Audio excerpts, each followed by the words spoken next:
കഴിഞ്ഞ 2 ദിവസമായി രാഹുൽ മാങ്കൂട്ടത്തിൽ പാലക്കാട് തന്നെ ഉണ്ടായിരുന്നു. നൂറണി അഗ്രഹാരത്തിലെ ശാസ്താപ്രീതി ഉത്സവത്തിൽ പങ്കെടുത്തതിന്റെ ദൃശ്യങ്ങൾ രാഹുൽ സമൂഹ മാധ്യമങ്ങളിൽ പങ്കുവച്ചിട്ടുണ്ട്. ഈ പാലക്കാട്ടെ വീട് ഒഴിഞ്ഞതിനാൽ മണ്ഡലത്തിലെത്തുമ്പോഴെല്ലാം ഈ KPM എന്ന ഹോട്ടലിലാണ് അദ്ദേഹം താമസിക്കുന്നത്. ഇന്ന് വൈകിട്ട് വരെയാണ് അദ്ദേഹം ഈ KPM ഹോട്ടലിൽ റൂം ബുക്ക് ചെയ്തിരുന്നത് എന്ന പ്രത്യേകതയുണ്ട്. ഈ KPM ഹോട്ടലിന് മറ്റൊരു പ്രത്യേകത കൂടിയുണ്ട്. കാരണം പാലക്കാട് ഉപതെരഞ്ഞെടുപ്പിനിടയിൽ രാഹുൽ തെരഞ്ഞെടുപ്പിൽ മത്സരിച്ച അദ്ദേഹത്തിൻ്റെ ആ തെരഞ്ഞെടുപ്പിനിടയിൽ വളരെ വിവാദമായ ചില സംഭവങ്ങൾ അരങ്ങേറിയ ഇടം കൂടിയാണ് KPM ഹോട്ടലിലാണ് ഈ കള്ളപ്പണം വരുന്നു എന്ന ആ ഒരു നീലപ്പട്ടി വിവാദം ഉയർന്ന ഒരു ഇടം കൂടിയാണ്. അന്ന് അവിടുത്തെ ആ CCTV ദൃശ്യങ്ങളൊക്കെ വാർത്തകളിൽ നിറഞ്ഞതാണ്. നീലപ്പട്ടി കൊണ്ടുവരുന്നതും പോകുന്നതും പോലീസിൻ്റെ നീക്കങ്ങളുമൊക്കെ അന്ന് വാർത്തകളിൽ നിറഞ്ഞതാണ്, ഏറെ ചർച്ച ചെയ്യപ്പെട്ടതാണ്. ഒടുവിൽ അവിടെ നിന്ന് പുറത്തു വരുന്ന മറ്റൊരു CCTVയിൽ ഇതേ രാഹുൽ മാങ്കൂട്ടം അറസ്റ്റ് ചെയ്യപ്പെടുന്ന കാഴ്ചകളാണ് എന്ന മറ്റൊരു കൗതുകം കൂടി അതിൻ്റെ അകത്ത് കൂടി ഉണ്ടാവുന്നു എന്നതാണ്. അങ്ങനെയാണ് KPM ഹോട്ടലുമായി ബന്ധപ്പെട്ട വിവാദം രാഹുലിൻ്റെ ജീവിതത്തിൽ, അദ്ദേഹത്തിൻ്റെ രാഷ്ട്രീയ ജീവിതത്തിൻ്റെ ഒരു സുപ്രധാനമായ ഇടം കൂടിയായി മാറി എന്ന പ്രത്യേകത കൂടി ഉണ്ട്.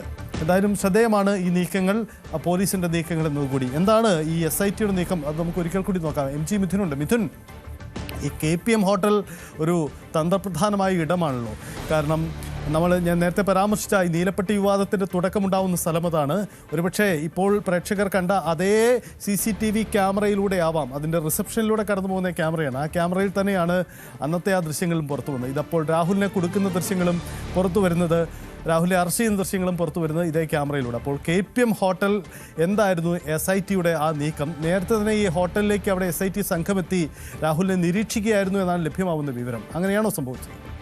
തീർച്ചയായും. അതായത് മുൻകാലങ്ങളിലൊക്കെ സാധാരണഗതിയിൽ അവിടെ ഒരു ഫ്ലാറ്റ് രാഹുൽ മാങ്കൂട്ടത്തിൽ ഉണ്ടായിരുന്നു. അതായത് MLA ആകുന്നതിന് മുമ്പ് തന്നെ അവിടെ താമസം ആക്കിയിരുന്നു. പ്രചരണവേളയിലൊക്കെ രാഹുൽ അവിടെ തന്നെയായിരുന്നു കഴിഞ്ഞിരുന്നത്. ആ ഫ്ലാറ്റിൽ പിന്നീട് ഈ 2 പരാതികളൊക്കെ ഉയർന്നു വന്നതിൻ്റെ അടിസ്ഥാനത്തിൽ അവിടുത്തെ ആളുകൾ തന്നെ, അവിടെ ആ ഫ്ലാറ്റുകളിൽ മറ്റു ഫ്ലാറ്റുകളിലൊക്കെ താമസിക്കുന്ന ആളുകൾ തന്നെ വലിയ പ്രതിഷേധമൊക്കെ ഉയർത്തിയിരുന്നു. രാഹുൽ ഇവിടെ നിന്ന് മാറണമെന്നുള്ള ആവശ്യമൊക്കെ മുന്നോട്ട് വയ്ക്കുകയും ചെയ്തിരുന്നു. അങ്ങനെ അസോസിയേഷൻ്റെ നടപടി സ്വീകരിച്ചുകൊണ്ട്, അല്ലെങ്കിൽ അസോസിയേഷൻ്റെ പരാതിയൊക്കെ അടിസ്ഥാനത്തിലായിരുന്നു രാഹുൽ അവിടെ നിന്ന് മാറുകയും ചെയ്തത്. പിന്നാലെ മണ്ഡലത്തിലേക്ക് വരുമ്പോൾ എല്ലാം ഈ KPM ഹോട്ടലിൽ തന്നെയായിരുന്നു രാഹുൽ താമസിച്ചുകൊണ്ടിരുന്നത്. അതുകൊണ്ട് തന്നെയാണ് അന്വേഷണ സംഘം കൃത്യമായി ഇവിടേക്ക് തന്നെ എത്തിയത്. കഴിഞ്ഞ ദിവസം കൃത്യമായി പ്ലാൻ ചെയ്തതുപോലെ തന്നെ അവിടെ രാഹുൽ ഉണ്ട് എന്ന കൃത്യമായ ബോധ്യത്തിൻ്റെ അടിസ്ഥാനത്തിൽ തന്നെയാണ് അന്വേഷണ സംഘം അവിടേക്ക് എത്തിയത്. പക്ഷേ അതൊന്ന് ഉറപ്പിക്കണമായിരുന്നു. അതായത് ജനപ്രതിനിധിയാണ്, അതുകൊണ്ട് തന്നെ എപ്പോൾ വേണമെങ്കിലും എവിടേക്ക് വേണമെങ്കിലും പോകാം. അതുകൊണ്ട് തന്നെ ഇന്ന് രാത്രിയിൽ അവിടെ തന്നെ ഉണ്ടാകുമോ അല്ലെങ്കിൽ മറ്റെവിടേക്കെങ്കിലും ഒക്കെ പോകുമോ എന്നുള്ള ഒരു കാര്യങ്ങൾ, അത്തരത്തിൽ വ്യക്തമായ ഒരു ചിത്രം അന്വേഷണ സംഘത്തിന് വേണമായിരുന്നു. അതുകൊണ്ട് തന്നെയാണ് രാവിലെ തന്നെ അവരെത്തുകയും രാഹുലിനെ നിരീക്ഷിച്ചു വരികയും ചെയ്യുന്നത്. വൈകിട്ടാണ് ചില FB പോസ്റ്റുകളൊക്കെ രാഹുൽ മാങ്കൂട്ടത്തിൻ്റെ ഭാഗത്തുനിന്നുണ്ടായിരുന്നു. അവിടുത്തെ ഒരു ക്ഷേത്രത്തിൽ പോവുകയും അവിടെ നിന്ന് പുറത്തേക്ക് ഇറങ്ങി വന്നതിൻ്റെയൊക്കെ ചില ചിത്രങ്ങളുമൊക്കെ രാഹുൽ മാങ്കൂട്ടത്തിൽ തന്നെ തൻ്റെ സമൂഹ മാധ്യമങ്ങളിലൂടെ പങ്കുവയ്ക്കുകയൊക്കെ ചെയ്തിരുന്നു. അങ്ങനെ ഇന്ന് വൈകിട്ട് വരെ ഇവിടെ തന്നെ ഉണ്ടാകുമെന്നുള്ള കാര്യം, അതായത് രാഹുൽ അവിടെ തന്നെ തുടരും, മണ്ഡലത്തിൽ ചില പരിപാടികളുണ്ട്, അവിടെയൊക്കെ പോകുമെന്നുള്ള ഉറപ്പ് അന്വേഷണ സംഘത്തിന് ലഭിച്ചു. അതായത് അത് സ്വീകരിക്കാനായി എന്നുള്ളതാണ്. രാഹുൽ ഇവിടെ തന്നെ കാണുമെന്നുള്ളത്. മറ്റൊന്ന്, രാഹുൽ എപ്പോൾ ഈ റൂമിലേക്ക് വരുമെന്നുള്ളതായിരുന്നു. 2002 എന്ന റൂമിലായിരുന്നു ഈ രാഹുൽ താമസിച്ചുകൊണ്ടിരുന്നത്. ആ റൂമിലേക്ക് എപ്പോൾ വരുമെന്നുള്ളതായിരുന്നു. അല്ലെങ്കിൽ രാഹുലിനൊപ്പം മറ്റാരെങ്കിലും ആ റൂമിൽ ഉണ്ടാകുമോ, അല്ലെങ്കിൽ രാഹുൽ വരുന്നതിന് മുമ്പ് ആരെങ്കിലും ഒക്കെ അവിടെ ഉണ്ടോ? പ്രത്യേകിച്ച് ജനപ്രതി ആയതുകൊണ്ട് തന്നെ മറ്റ് മണ്ഡലത്തിലുള്ള ആളുകൾ വരാം, മറ്റ് പാർട്ടി ഭാരവാഹികളോ അല്ലെങ്കിൽ പാർട്ടി പ്രവർത്തകരോ ഒക്കെ ആ ഒരു റൂമുകളിലൊക്കെ ഉണ്ടാകാനുള്ള സാധ്യതയുണ്ട്. അതൊക്കെ ഉറപ്പുവരുത്തുന്നതിന് വേണ്ടിയുള്ള നടപടികൾ അന്വേഷണ സംഘം ആദ്യമൊക്കെ സ്വീകരിച്ചു. പിന്നാലെയാണ് ആ ഹോട്ടലിൽ അതേ ഫ്ലോറിൻ്റെ സമീപത്തായി തന്നെ, ആ ഫ്ലോറിൽ തന്നെ ഈ റൂമിന് സമീപത്തായി തന്നെ ഒരു റൂം ഈ അന്വേഷണ സംഘം എടുക്കുന്നത്. അവിടെ ഇരുന്ന് രാഹുലിനെ നിരീക്ഷിച്ചു വരികയായിരുന്നു. ഏതാണ്ട് ഒരു 9 മണിയോട് കൂടിയാണ് KPM ഹോട്ടലിലേക്ക് ഈ പ്രത്യേക അന്വേഷണ സംഘത്തിൻ്റെ ഉദ്യോഗസ്ഥർ അവിടേക്ക് എത്തുന്നത്. അവിടെ ഇരുന്ന് ആ റൂമിലിരുന്ന് രാഹുലിനെ നിരീക്ഷിക്കുകയായിരുന്നു. വീണ്ടും ഉറപ്പിച്ചവർ നോക്കി, അതായത് ഒരു ഉറപ്പ് വരുത്തി അവിടെ മറ്റാരുമില്ല എന്ന് ഉറപ്പ് വരുത്തിയതിന് ശേഷം, രാഹുൽ ഒറ്റയ്ക്ക് തന്നെയാണ് എന്നുള്ള ഒരു ഉറപ്പ് വരുത്തിയതിന് ശേഷമാണ് അന്വേഷണ സംഘം തുടർ നടപടികളിലേക്ക് കടക്കുകയും ചെയ്യുന്നത്. അതായത് ഒരുപക്ഷെ രാഹുൽ ആ റൂമിലേക്ക് വരുന്നതിന് മുമ്പ് മറ്റാരെങ്കിലും അവിടെ ഉണ്ട് എങ്കിൽ അവർ ഈ അന്വേഷണ ഉദ്യോഗസ്ഥർ വന്ന വിവരം അവർക്ക് മനസ്സിലാവുകയാണെങ്കിൽ അത് ഉടൻ തന്നെ രാഹുൽ മാങ്കൂട്ടത്തിനെ അറിയിക്കാനുള്ള സാധ്യതയുണ്ട്. അങ്ങനെ ഒരു വിവരം രാഹുലിന് ലഭിച്ചാൽ അവിടെ നിന്ന് രാഹുൽ കടന്നു കളയാനുള്ള സാധ്യതയുണ്ട്. പ്രത്യേകിച്ച് നമുക്കറിയാം, അടുത്തിടെ 2ാമത്തെ പരാതി വന്ന സമയത്ത് അറസ്റ്റിലേക്ക് നീങ്ങുമെന്നൊക്കെ കരുതിയിരുന്നു.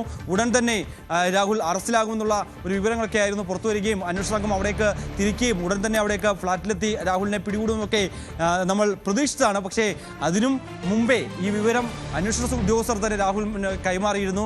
അതിൻ്റെ അടിസ്ഥാനത്തിൽ ഒരു CCTV-യിൽ പോലും പെടാതെ അവിടെ നിന്ന് രാഹുൽ മറ്റൊരു വാഹനത്തിൽ, ഒരു ചുവന്ന പോളോ വാഹനത്തിൽ കടന്നു കളയുകയായിരുന്നു ചെയ്തത്. ആദ്യഘട്ടത്തിൽ തമിഴ്നാട്ടിലേക്കും പിന്നീട് ബംഗളൂരുവിലേക്കൊക്കെയാണ് രാഹുൽ പോവുകയും അവിടെയൊക്കെ സുരക്ഷിതമായി കഴിയുകയും ചെയ്തു. അങ്ങനെ മുൻകൂർ ജാമ്യം ലഭിച്ചതിന് ശേഷം, അതായത് തനിക്കൊരു പ്രശ്നവും ഉണ്ടാകില്ല, തനിക്ക് നിയമപരിരക്ഷ ഉറപ്പാക്കിയതിനു ശേഷമാണ് രാഹുൽ പിന്നീട് മടങ്ങിയെത്തുകയും ചെയ്തത്.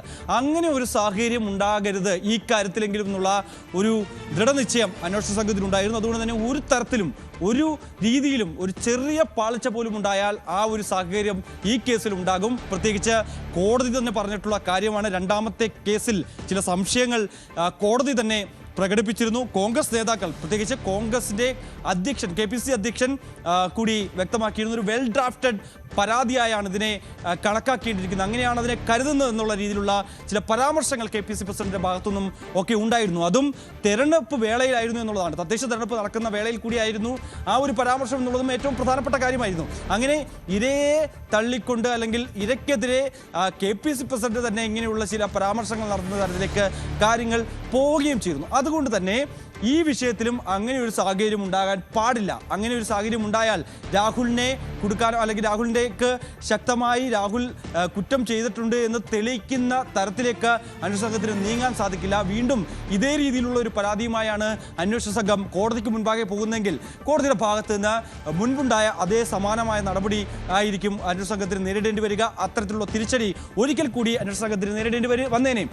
അതുകൊണ്ട് തന്നെയാണ് ഒരു ചെറിയ പാളിച്ച പോലും ഉണ്ടാകാത്ത തരത്തിൽ കൃത്യമായി പ്ലാൻ ചെയ്ത് ഈ ഒരു കാര്യം നടപ്പിലാക്കുകയും രാഹുലിൻ്റെ അറസ്റ്റ് കൃത്യമായി രേഖപ്പെടുത്തുകയും ചെയ്തു. അങ്ങനെ രാഹുലിന് കടന്നു കളയാനുള്ള ഒരു അവസരവും അന്വേഷണ സംഘം ഉണ്ടാക്കി കൊടുത്തില്ല എന്നുള്ളതാണ്. ആ ഒരു ചീത്തപ്പേര് എന്തായാലും അന്വേഷണ സംഘത്തിൻ്റെ ഭാഗത്തുനിന്ന് മാറിയെന്ന് നമുക്ക് നിസ്സംശയം പറയാം. മുൻകാലങ്ങളിലൊക്കെ സമാനമായ രീതിയിലുള്ള ചില എതിർപ്പുകൾ ഉണ്ടായിരുന്നു. ഈ അന്വേഷണ സംഘത്തിനെതിരെ വലിയ ആരോപണങ്ങൾ ഉണ്ടായിരുന്നു. എല്ലാം നിങ്ങൾ തന്നെ ചെയ്യും, അതിന് മുന്നോടിയായി രാഹുൽ തന്നെ ഈ വിവരങ്ങൾ നിങ്ങൾ തന്നെ കൈമാറും, അതിനുള്ള പഴുതുകൾ നിങ്ങൾ തന്നെ തുറന്നിട്ട് കൊടുക്കും. അത് കൃത്യമായി ആ പഴുതുകൾ നോക്കി രാഹുലിൻ്റെ അഭിഭാഷകൻ അതേ രീതിയിൽ വാദിക്കും, അതിൻ്റെ തെളിവുകൾ നിരത്തും. അങ്ങനെ രാഹുൽ ഈസിയായി കോടതിയിൽ നിന്ന് രക്ഷപ്പെട്ട് പുറത്തേക്ക് വരുന്നു സ്ഥിതിവിശേഷം. അത് ഈ കാര്യത്തിൽ ഉണ്ടാകരുത് എന്ന രീതിയിലായിരുന്നു അന്വേഷണ സംഘം മുന്നോട്ട് നീങ്ങിയത്. അതിൻ്റെ രീതിയിൽ എല്ലാ രീതിയിലും പഴുതടച്ചല്ല ഒരു പ്രവർത്തനം അല്ലെങ്കിൽ അത്തരത്തിലുള്ള ഒരു നടപടി അന്വേഷണ സംഘത്തിൻ്റെ ഭാഗത്ത് നിന്ന് ഉണ്ടാവുകയും ഇപ്പോൾ രാഹുൽ അഴിക്കുള്ളിയിലേക്ക് പോകുമെന്നൊക്കെ നമുക്ക് അറിയേണ്ടിയിരിക്കുന്നു. അതിന് നടപടിക്രമങ്ങൾ നടക്കുകയാണ്. ഇനി എന്തൊക്കെ വകുപ്പുകളാണ് രാഹുലിനെതിരെ ചുമത്താൻ പോകുന്നതെന്ന് അറിയണം. അതിൽ മുൻപുള്ള 2 പരാതികൾക്ക് ചുമത്തിയ ആ വകുപ്പിന് പുറമെ ഇപ്പോൾ നിർബന്ധിച്ച് പണം അപഹരിച്ചു, അതിൽ പണം വാങ്ങിച്ചെടുത്തു എന്നുള്ള രീതിയിലുള്ള ചില വകുപ്പുകൾ കൂടി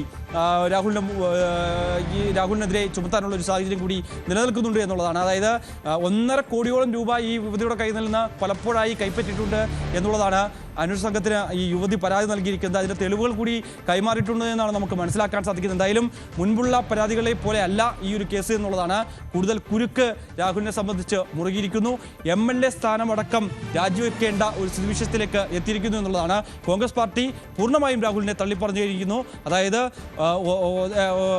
അല്പസമയത്തിന് മുമ്പ് മുൻ KPCC അധ്യക്ഷൻ കൂടിയായിട്ടുള്ള K മുരളീധരൻ ചില രീതിയിലുള്ള ഒരു പരിഹാസ രൂപേണയുള്ള മറുപടിയൊക്കെ രാഹുലിനെതിരെ നടത്തുകയും ചെയ്തിരുന്നു. അത്തരത്തിൽ പൂർണ്ണമായും കോൺഗ്രസ് നേതൃത്വം രാഹുലിനെ തള്ളിപ്പറയുന്ന തരത്തിലേക്ക് കാര്യങ്ങൾ എത്തിയിരിക്കുന്നു എന്നുള്ളതാണ്. അതുകൊണ്ട് തന്നെ ഒരിടത്തും രാഹുലിനൊരു സംരക്ഷണം ഉണ്ടാകാൻ സാധ്യതയില്ല.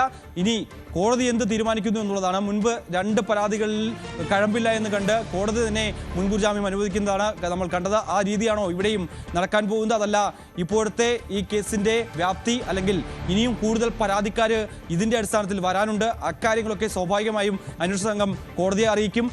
അങ്ങനെ ഈ കേസിൽ കോടതി എടുക്കുന്ന നടപടി അത് വലിയ പ്രചോദനമാകും.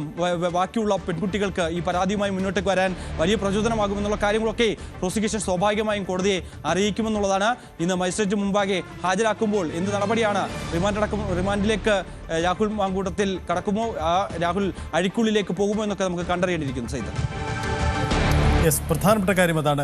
ഉയർന്ന ഒരു ചോദ്യം ഇതാണ്, രാഹുലിന് രാജിവെക്കേണ്ടി വരില്ലേ എന്ന ചോദ്യമാണ്. കാരണം അഴിക്കുള്ളിലേക്ക് പോവുകയാണ് രാഹുൽ. ഇതുവരെ കോൺഗ്രസ് കൈ ഒഴിഞ്ഞു കഴിഞ്ഞു രാഹുലിന്റെ രാജി വിഷയത്തിൽ. കാരണം ഇത് കോൺഗ്രസ് പാർട്ടിയുമായി ബന്ധമില്ല എന്ന വാദമാണ്. പക്ഷേ ഇപ്പോഴും സാങ്കേതികമായി കോൺഗ്രസിന്റെ MLA ആണ്, UDF MLA ആണ് രാഹുൽ മാങ്കൂട്ടത്തിൽ എന്ന പ്രത്യേകതയുമുണ്ട്. ഒരു നിയമസഭാ തെരഞ്ഞെടുപ്പിൽ ടിക്കറ്റ് കിട്ടാതിരിക്കുന്ന രാഹുൽ മാങ്കൂട്ടം എന്ന സാഹചര്യമുണ്ട്. അങ്ങനെയെങ്കിൽ കോൺഗ്രസ് കൈ ഒഴിഞ്ഞ് ഈ ന്യായങ്ങളുമായി ഇനിയും മുന്നോട്ട് പോകാൻ കഴിയുമോ എന്ന പ്രസക്തമായ ഒരു ചോദ്യം കൂടി ഉയരുന്നു. ഇതിനിടയിൽ പ്രസക്തമായ മറ്റൊരു കാര്യം, രാഹുൽ മാങ്കൂട്ടത്തിൽ MLA അറസ്റ്റിൽ പ്രതികരിക്കുകയാണ് ആദ്യ പരാതിക്കാരി.